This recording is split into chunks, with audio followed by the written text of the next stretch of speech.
It's a product. So I went back to the office and gave my notice the next day, and then started DHL 28 days later. I had $30,000 and 2 customers. So that's how I started.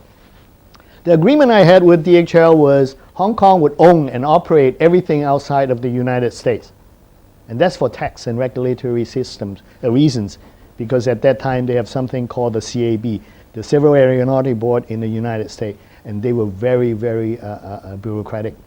And you can't run you cannot really run a global business with that kind of regulation. So United States and Hong Kong became mutual exclusive agents. That means everything we sent to them, they would deliver for us, and everything they sent to us, we would deliver for them. We don't handle any other customer. And DHL International remained a Hong Kong company until 1991. Then we had to move it to Bermuda because Japan Airlines and Lufthansa bought into us, and they were worried about 1997. So we moved to Bermuda. But a lot of people didn't know that DHL was a Hong Kong company for 19 years, Hong Kong-based company. The first 3 months, no car, no cross-harbor tunnel, no sales team, no operations team, 1 chief, and 1 Girl Friday. Now this is 1972.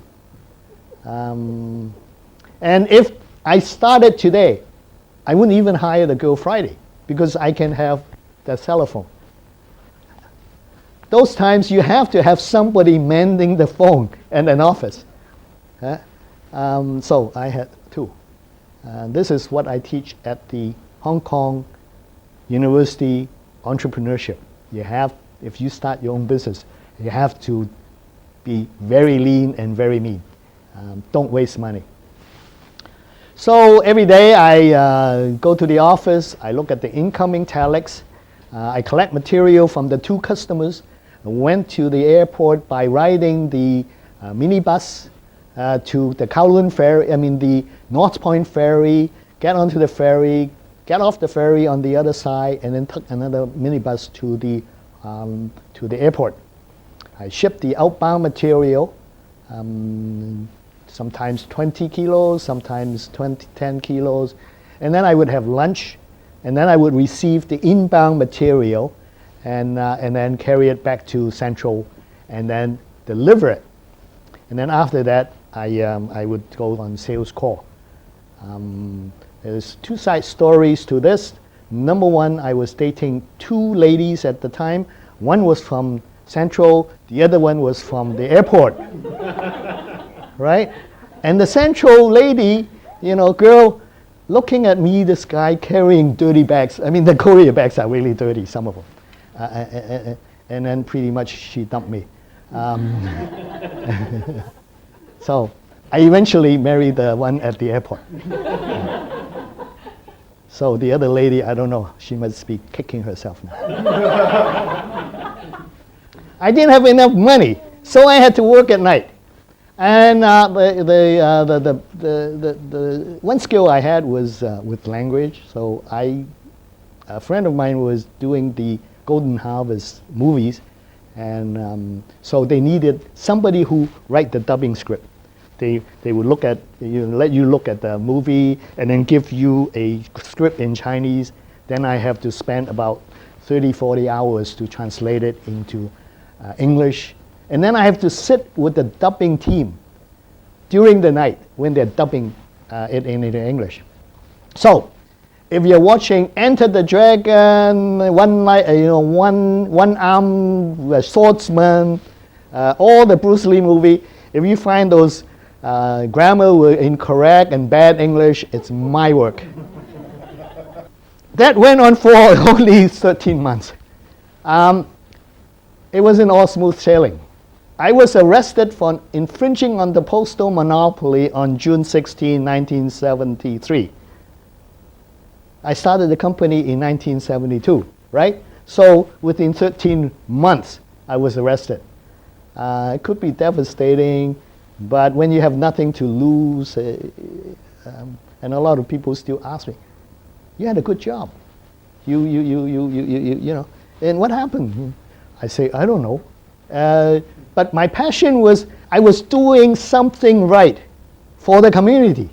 Because the banks were relying on us, the shipping company. I know if we go out of business, the shipping companies will be in a chaos. Because then it used to take the ship, before we start, they used to take the ship about 13 days to go from here to Seattle. And then within that 1 year, they launched the SL7 in Sealand. It was doing 35 knots. And it was only taking 5 days from here to Seattle. And there's no way they could get the import documents to Seattle in time, because the Hong Kong factories don't know how much they put into a container until they count what's left after the container's gone. So they would find one key component and keep track of that component. Whatever is left after the ship or the container left, they count it and say, oh, we have 13,000, right, before we assembled. And then now we have 7 left. So they know that they have shipped 23,000.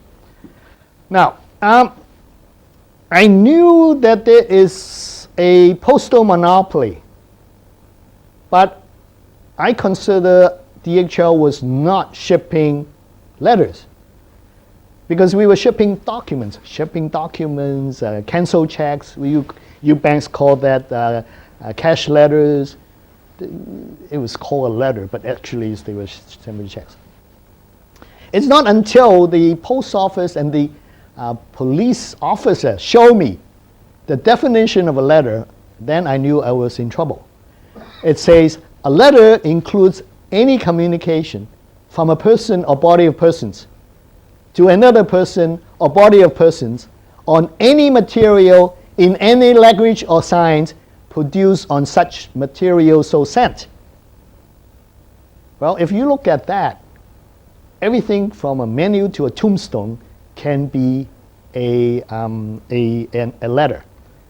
So I was arrested, I was booked, I was asked for bail for $500, not 50, $500, and I didn't have the $500, and so and nobody in the office had $500, and then the police officer was very sympathetic. He said, "Well, you're not going to run away," so I didn't have to put out bail. But within the next week, I knew there were all kinds of people using using air freight forwarders to send the documents. So I went to all of them, all the shipping lines, all the air freight forwarders, all the airlines, and I start shipping newspaper, declaring them as documents. So I have a whole pile of evidence that everybody is doing it. So the Hong Kong government